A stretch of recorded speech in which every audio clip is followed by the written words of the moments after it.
तो बच्चों अब हम देखते हैं टाइप्स ऑफ वेक्टर। सबसे पहला होता है, मतलब वेक्टर के टाइप पढ़ते हैं हम लोग, है ना। सबसे पहला होता है हमारा इक्वल वेक्टर्स। वो क्या होता है? Both are equal in magnitude and direction. Example के तौर पे बेटा देखो यहां पर इक्वल वेक्टर बोला है, मैं दो वेक्टर बना के दिखाता हूं जो इक्वल है। देखो पहला वेक्टर देखना और दूसरा।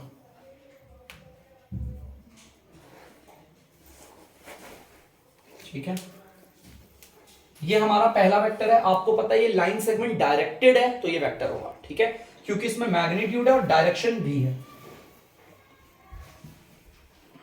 दूसरा देखना वेक्टर हमारा, आप देख सकते हो यहां पर हमारे दो वेक्टर है। एक वेक्टर है ए बी और दूसरा वेक्टर है सी डी। एक बार मैं इसको लिख देता हूं, ए बी वेक्टर को देखो ध्यान से, equal to C D vector. अब ये दोनों वेक्टर इक्वल क्यों है? मैंने क्या बोला था? Both are equal in magnitude. दोनों वेक्टर का मैग्नीट्यूड क्या होगा? बराबर होगा। यहां पर देखो इस वाले वेक्टर का मैग्नीट्यूड 5 सेंटीमीटर और इसका भी वेक्टर क्या 5, मैग्नीट्यूड बराबर है और इनकी डायरेक्शन भी सेम है। ये भी लेफ्ट से राइट जा रहा है, वो भी लेफ्ट से राइट जा रहा है, तो इसीलिए ये हमारे इक्वल वेक्टर है। और इक्वल वेक्टर की ये क्वालिटी होती है, इक्वल वेक्टर है तो इसका मतलब क्या है? इनका मैग्नीट्यूड भी सेम होगा और डायरेक्शन तो सेम होगी ही होगी। मैग्नीट्यूड और डायरेक्शन सेम है, इक्वल वेक्टर है। लेकिन अगर मैं आपको ऐसा बोल दूं कि ये ऐसा ना होकर ऐसा होता, इसे हम कभी भी इक्वल वेक्टर नहीं कहते, क्योंकि देखो इस वाले वेक्टर का मैग्नीट्यूड क्या है? 5 सेंटीमीटर।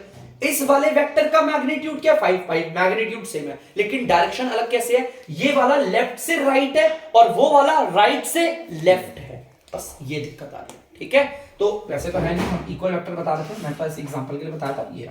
ठीक है, ये था हमारा इक्वल वेक्टर। अब अगला टॉपिक बताता हूं आपको। अगला टॉपिक है हमारा बच्चों जीरो वेक्टर। जीरो वेक्टर को ना हम नल वेक्टर भी कहते हैं। जीरो वेक्टर, इसे हम कहते हैं नल वेक्टर, ये भी कहते हैं नल वेक्टर। हमारा वैसे ये जीरो वेक्टर है और हम इसे कहते हैं नल वेक्टर। तो चलिए नल वेक्टर क्या है एक बार इसे भी पढ़ लेते हैं। There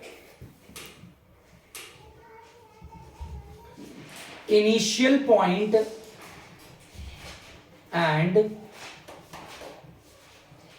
final point are same. Same नहीं बेटा, सेम।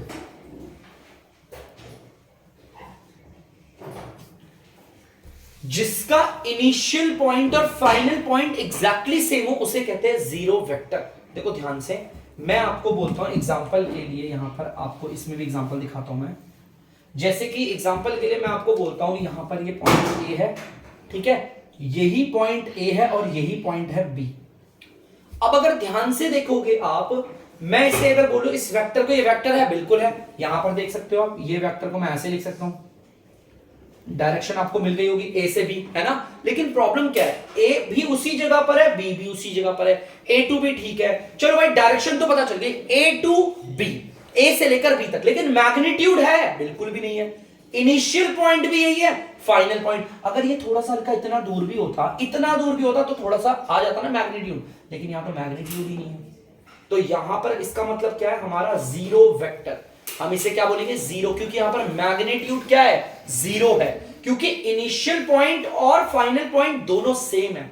तो इसीलिए हम इसे कहते हैं जीरो वेक्टर, या फिर हम इसे कह सकते हैं नल वेक्टर। ठीक है, तो चलिए अब अगले वाले पे वेक्टर पे बढ़ते हैं हम आगे, जो थोड़ा सा इंपॉर्टेंट है, थोड़ा नहीं बहुत इंपॉर्टेंट है।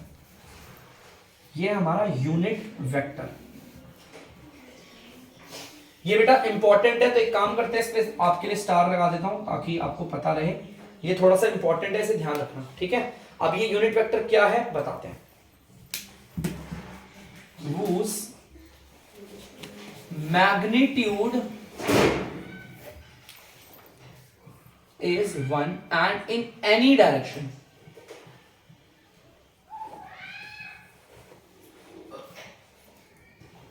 मतलब कि जिसका मैग्नीट्यूड तो होगा 1, क्या होगा?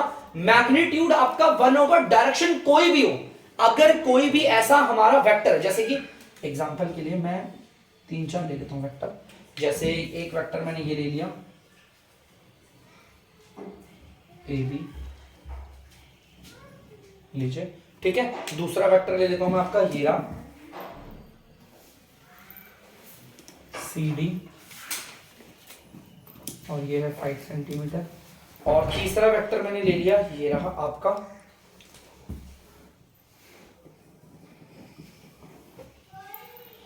P Q.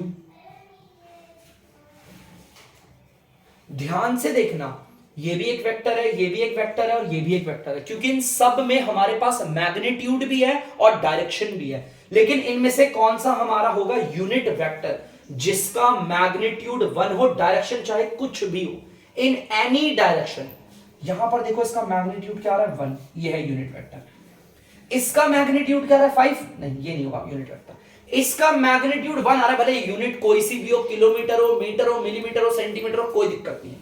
यहां पर देखो 1 है, तो ये भी हमारा क्या है यूनिट वेक्टर। तो यूनिट वेक्टर भी आपको क्लियर होगा, बड़ा सिंपल है। यूनिट वेक्टर का मतलब डायरेक्शन कोई भी हो, लेकिन मैग्नीट्यूड क्या होना चाहिए बच्चों 1, ठीक है। चलिए बच्चों से उतार लीजिए, बढ़ते हैं आगे।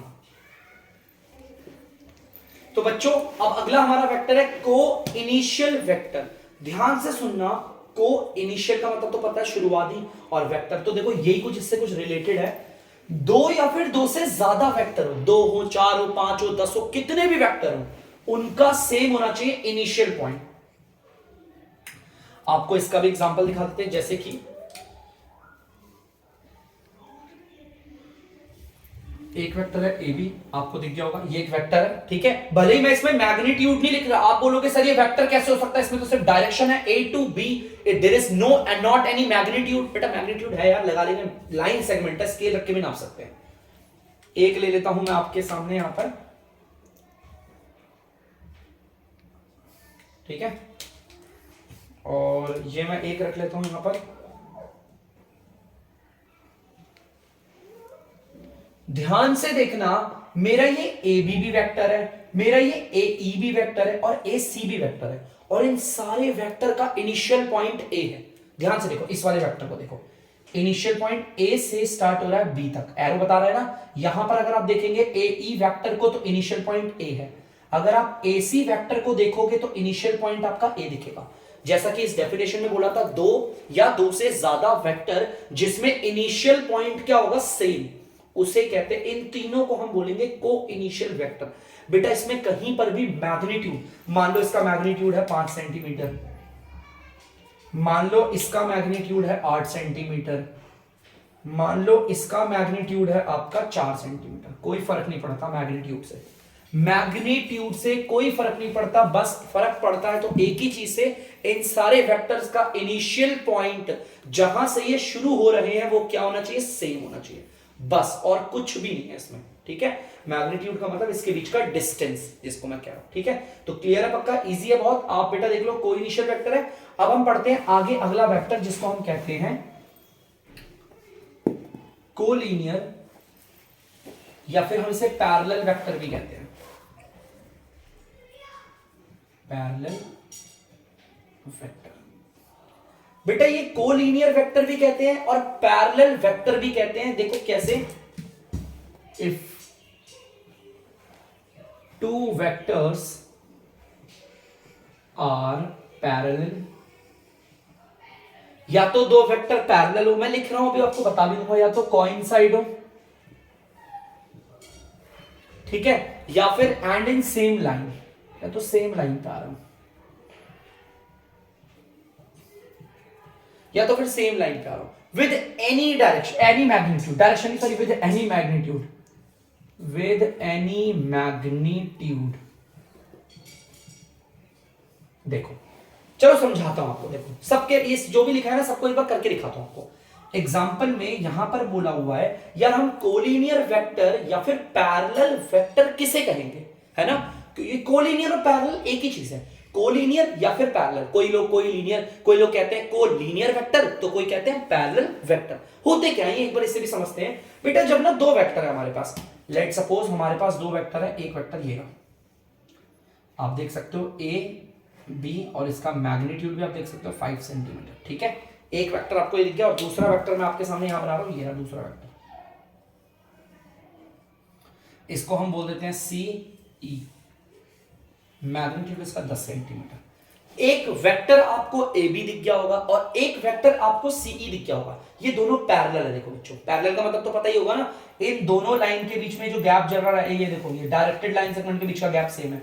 आप ये मत सोचना सर ये तो छोटा ये बड़ा है, आपने पढ़ा होगा आप 12th क्लास में है कि छोटी लाइन बड़ी लाइन भी आपस में पैरेलल होती हैं। तो बेटा इसे कहते हैं आपका कोलिनियर वेक्टर, या फिर आप कह सकते हो इसे पैरेलल वेक्टर।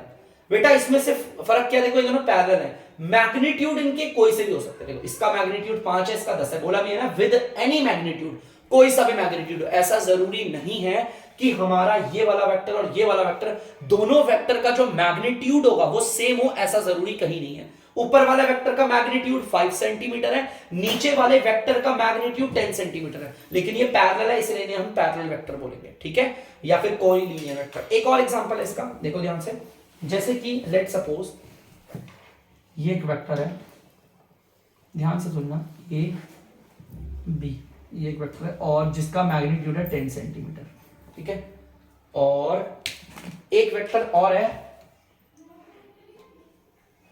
ए नहीं डी ई, और इसका मैग्नीट्यूड है आपका 5 सेंटीमीटर, या फिर 3 बोल देता हूं, लो 3 सेंटीमीटर।